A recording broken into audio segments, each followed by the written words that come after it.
Base po sa ating latest satellite imagery, wala naman po tayong binabantayan na sama ng panahon, LPA o bagyo sa loob o labas ng ating area of responsibility at hindi natin inaasahan na magkaroon po tayo ng bagong sama ng panahon within the next 3 to 5 days. Although meron tayong tatlong weather systems na magdadala po ng mga pag-ulan sa ating bansa. Una na po dyan, itong shear line o yung banggaan ng hanging amihan at easterlies. At ito po ngayon ay nakatutok sa may eastern section ng Southern Luzon. Samantala, yung amihan natin patuloy pong bumubugso ang nakakaapekto sa malaking bahagi naman ng Luzon. And then yung easterlies o yung hangin galing po sa karagatang Pasipiko ay nagdadala nga ngayong umaga ng mga pag-ulan sa malaking bahagi ng Visayas and Mindanao.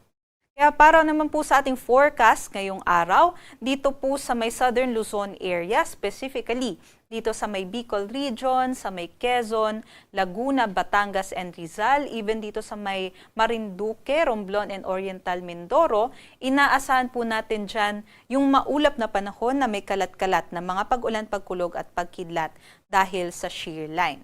At mamayang hapon, inaasahan natin, dito pa po nakatutok yung shear line natin ngayon. Pero mamayang hapon po ay aakyat yung axis nitong ating shear line at maaapektuhan din ng maulap na panahon at mataas na tsansa ng mga pag-ulan yung ating mga kababayan dito sa may Aurora, Quirino, maging sa may Isabela. Kaya para nga po sa ating mga kababayan dyan, magdala po tayo ng mga payong panangga po sa ulan.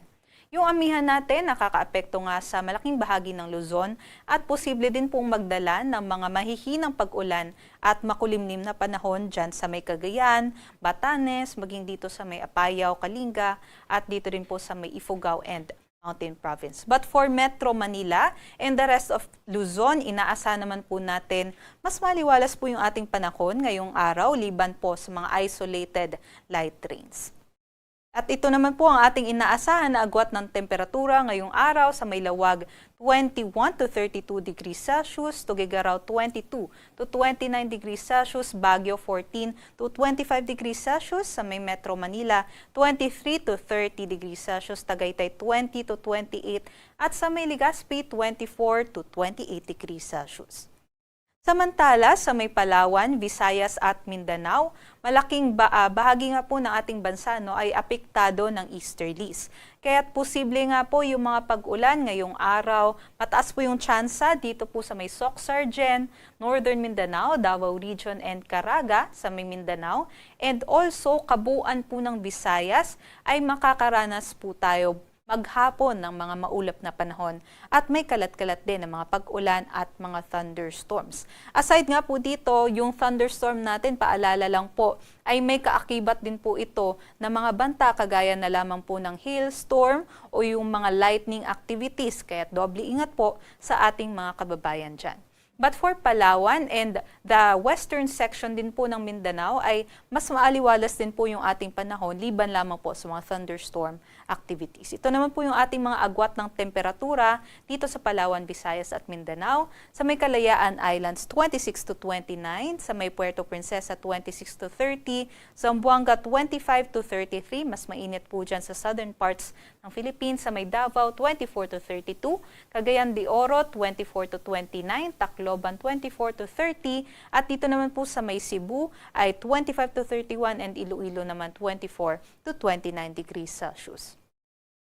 At para sa kalagayan ng ating sea conditions, wala naman po tayong nakataas na gale warning sa anumang baybaying dagat ng ating bansa, kaya't malaya din pong makakapaglayag yung ating mga kababayan. Although ingat lamang po tayo dahil kung may thunderstorm po dito sa ating mga seaboards ay posible din pong tumaas yung mga pag-alon natin dyan. At for the next few days, especially bukas na araw po ng Pag-ibig, Valentine's Day, inaasahan naman po natin na mas magiging mataas po yung tsansa ng mga pag-ulan natin sa may eastern section ng ating bansa. Dulot po either ng shear line dito sa may Northern Luzon area or ng easterlies naman dito po sa may Visayas and Mindanao area. Pero pagsapit naman po ng Sunday hanggang Tuesday, inaasahan naman po natin na mas magiging maganda po yung ating panahon liban na lamang sa mga thunderstorm activities, especially sa hapon at sa gabi. Inaasahan nga po natin by Sunday, hihina po yung ating amihan at mananaig yung ating easterlies. Kaya posible din po na mas matataas po yung ating mga temperatura, especially pagsapit ng tanghali hanggang sa hapon.